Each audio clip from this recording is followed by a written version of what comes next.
Hello കൂട്ടുകാരെ, നമ്മൾ ഒരാൾക്ക് വേണ്ടി ജീവിതത്തിൽ പല പ്രാവശ്യവും കഷ്ടപ്പെട്ടിട്ടുണ്ടെങ്കിൽ, അവർക്ക് വേണ്ടി നാം നിന്നിട്ടുണ്ടെങ്കിൽ, അവരുടെ എല്ലാ സാഹചര്യത്തിലും നാം അവരോടൊപ്പം നിന്നിട്ടുണ്ടെങ്കിൽ,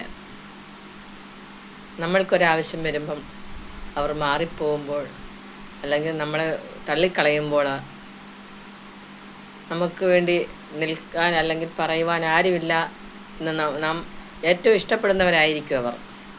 ആരുമില്ല നമുക്ക് വേണ്ടി എന്ന് തോന്നുമ്പോൾ നമ്മൾക്ക് ആ സങ്കടം താങ്ങാൻ പറ്റത്തില്ല, ഒരിക്കലും സഹിക്കാൻ പറ്റത്തില്ല. എന്താണെന്ന് ചോദിച്ചാൽ നമ്മൾ നമ്മുടെ ജീവിതത്തിൽ ഒട്ടനവധി സമയം, ഒട്ടനവധി ദിവസങ്ങൾ അവർക്ക് വേണ്ടി നമ്മൾ അവർക്കൊരു താങ്ങും തണലും അത്താണിയും എല്ലാം കൊണ്ടും ഒരു സഹായം ചെയ്ത് അല്ലെങ്കിൽ അവരെ ചേർത്ത് നിർത്തിയ ഒരു വ്യക്തിയാണ് നമ്മൾ. അതുകൊണ്ടാണ് നമ്മൾക്കത് താങ്ങാൻ സാധിക്കാത്തത്. എന്താ, ശരിയല്ലേ ഞാൻ പറഞ്ഞത്? എല്ലാവർക്കും ഇഷ്ടപ്പെട്ടെങ്കിൽ ലൈക്ക് ചെയ്യുക, കമൻറ്റ് ചെയ്യുക, അതുപോലെ സബ്സ്ക്രൈബ് ചെയ്യുക.